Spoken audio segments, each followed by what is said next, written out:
Bu video 10 milyon marta ko'rilishi kerak. 10 milyon kamida. Messi zo'rmi, Cristiano Ronaldo zo'rmi degan savolga bir umrga nuqta qo'yamiz.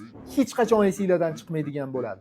Demak, Cristiano Ronaldo yoki Messi qaysi biri? Bu savolga javob berish uchun bizga birinchi navbatda Cristiano Ronaldoning prime davrlaridan ikkita mavsumi kerak bo'ladi.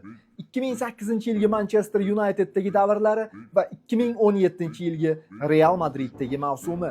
Ikkita mavsum, 118 ta o'yin, 88 ta gol, 24 ta assist, 112 gol plus pas natijasi Cristiano Ronaldoda.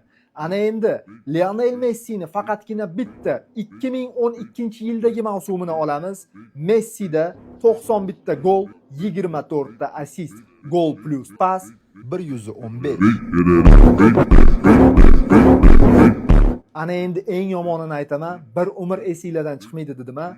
Mana shu natijaga Lionel Messi, ya'ni ikkita prime davrlaridagi Cristiano Ronaldoni qo'shgandagi natijaga bir o'zi mana shu ikkita prime Ronaldodan 49 ta o'yin kam maydonga tushib erishgan.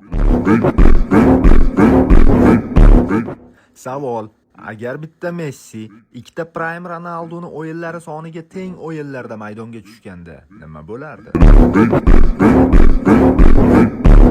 Bu degani bundan keyin Cristiano Ronaldoni muxlislarga yuborib qo'yinglar. Cristiano Ronaldoni Messi bilan taqqoslash uchun bir emas, ikki emas, 4 ta Ronaldo kerak bo'ladi.